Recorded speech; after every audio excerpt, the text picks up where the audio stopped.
I now give the floor to Mr. Philip Alston, Special Rapporteur on Extreme Poverty and Human Rights, for his concluding remarks. You have 15 minutes as well.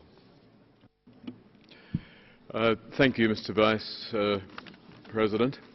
I would like to just begin my remarks by expressing my sincere thanks first to the various states that have invited me to visit, second to all of those states that have engaged in this debate,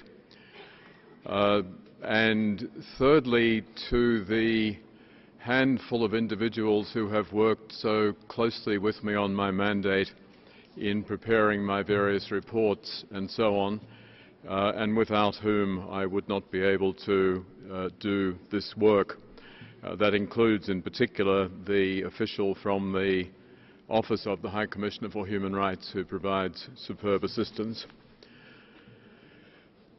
I want to begin by reflecting on the 3 country visits that I made and on the comments that were received. It's very interesting to me the extent to which most other governments are reluctant to engage on the specifics of reports about particular countries.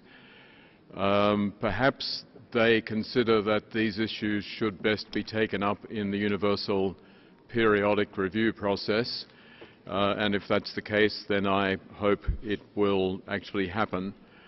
I am, however, very gratified that the non-governmental community has focused so carefully on the issues that I have raised, and that they play the vital role in stimulating further reflection on the problems identified. There is an issue as to what sort of follow-up should take place in relation to these sorts of reports, and that's something that I need to give further reflection to. A number of speakers asked what can be done in the future to make sure that problems affecting country visits in terms of access to civil society, access to academic sources and so on are not jeopardized. I think the only answer to that is vigilance. We have to be prepared to identify cases where problems arise. We should not hesitate to go public and to try to persuade the government concerned to adopt a more open approach which conforms to the rules long established by this Council. In terms of the specifics, I appreciate China's comment that at least parts of my report were objective and fair. I, of course, do not agree that there is something called judicial sovereignty which would lead a Special Rapporteur or this Council not to reflect on cases that appear to violate human rights, appear to be unjust, even if they are part of the judicial process. And I would, in that context, again repeat my deep concern for the way in which Zhan Jiangyong is being treated, and I very much hope that there will be a reconsideration of his case. In relation to Mauritania, the government mentioned that I had visited only 3 regions in the country.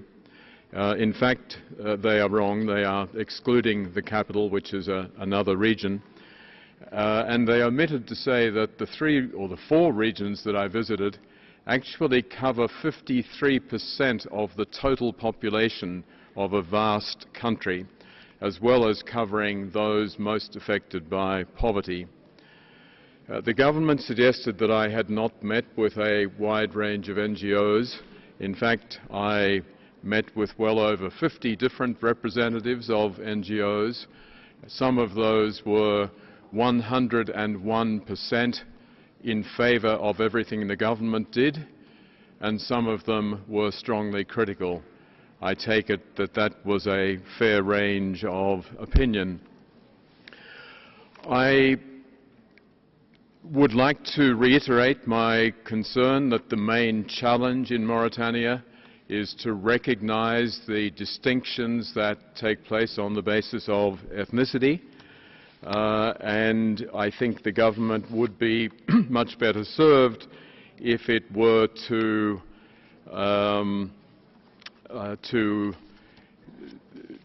begin to disaggregate on the basis of ethnicity some of the programs that it has in place that should be addressing extreme poverty. In specifics, I'd like to finish in relation to Mauritania to make a plea to the government to release the 2 IRA representatives who are still held in prison, Abdullahi Matala Sek and Musa Bilal Biram. These are the 2 remaining out of 13 who were arrested on charges that were clearly fabricated and were eventually dismissed by the courts, which is a credit to the Mauritanian courts, but not to the government for having first of all brought the prosecution on very flimsy grounds, and it remains a serious problem that they are still incarcerated. I hope they can be released very soon. In terms of the Kingdom of Saudi Arabia, I appreciate the spirit of cooperation that the government has shown in many ways. I appreciate the comment made by the representative earlier today about the importance of culture and religion. He made that comment in relation to the practice of zakat, which I have actually analyzed at some length in my report. But I do think we need to focus on culture and religion, and I think it's very important that issues like the ability of women to drive cars and the guardianship system, both of which represent huge constraints on the ability of women to exercise their rights, are not a result of religion, but are a result of culture. There is no law against women driving. There is no religious prohibition. It is simply that there are cultural objections from conservatives who don't want to see this happen. I think, therefore, it is extremely important for the government to take that cultural objection more seriously and to work systematically to reduce it, to expose the fact that culture, in that case, leads to a clear violation of the rights of women, and that in such situations governments have an obligation to engage with and change the cultural attitudes. I would make one special plea to the government of Saudi Arabia on a very particular issue. In my report, I note that there are close to 500,000 illegal Indonesian female migrant workers in the country. This is a result of a breakdown in governmental agreements, but it means that there are 500,000 super vulnerable domestic servants in the country. That's a situation which is not tolerable and which could be changed by the issuance of an amnesty, and I would call upon the government to do that. Finally, I was asked by an NGO whether Saudi Arabia should be a member of this council. That's not a question for me to answer, but I have to say that I think such questions are a distraction and a gross oversimplification and most unhelpful. I think what we need is to ensure engagement with countries like Saudi Arabia. the situation of women, the situation of other groups remains well behind the standards that we can expect, but they will only be improved through engagement and not through attempts to stigmatize. Mr. Vice Chair, on the on the broader issue then of the thematic report, I must say that I was very impressed by the degree of engagement by member states. An astonishing number seem to have read the report. This is truly impressive, and I mean that. There are so many reports and so many issues that it's not easy. Among the criticisms raised very legitimately were, first of all, Peru, that this is an academic study, that it's not very practical and not very helpful. Of course, as a professor, I take such an attack to be a great compliment. I can only aim to be academic. But actually, more importantly, quite a few other states came in and made a similar point in terms of saying, well, this is okay, but it's not relevant to us as a developing country. So governments such as Ethiopia, Senegal, Sierra Leone, El Salvador, Morocco made variations on that point. I think it is very important to note that all countries are actually very significantly affected by the degree of economic security which is increasing dramatically. The challenges of automation and robotization, which will be very clear in a country like the United States, will affect also countries like China and most of the countries who said maybe this is not relevant to us, because automation will replace jobs in those countries and it will replace some of the outsourcing that happens from developed countries today. I think that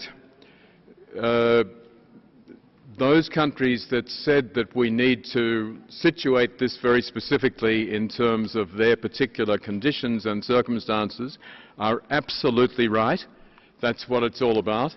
And that's where the social protection floor initiative is so important as a bridge in this debate about universal basic income. The social protection floor initiative, the importance of which I could not possibly overstate, is that every country has to come up with its own carefully tailored version designed to reach the agreed objectives, but it does it as it wants to and needs to. In terms of specific issues, India worried about the incentivization to work. Linked to that, South Africa and Brazil talked about problems that might come from the unconditionality of benefits. One of the more interesting critiques that I've read recently is by a former World Bank economist named Martin Ravalian, and he basically attacks the efficiency of all the emphasis on targeting. In other words, we can't give this sort of assistance to everyone. We have to identify just the most deserving. The truth is that those exercises in identifying the most deserving almost always fail. It's extremely difficult to do. It's very costly. There's a big administrative apparatus. And what happens is that many people are excluded. So ironically, it is much more effective to simply do away with those forms of conditionality. Finally, a number of states mentioned the Sustainable Development Goals, France, Switzerland, Tunisia, the European Union. I just want to close by saying that I do think the Sustainable Development Goals are of very major importance. I think the issue of accountability is going to be one of the key challenges going forward, the development of more sophisticated and useful indicators. And what I plan to do, in fact, with the mandate is to start looking much more closely on country visits at the ways in which the Sustainable Development Goals are being implemented, and then to produce a report at the end which brings together the experience and sheds light on how the relationship between human rights and the SDGs can be improved for the future. Thank you very much, Mr. Vice President.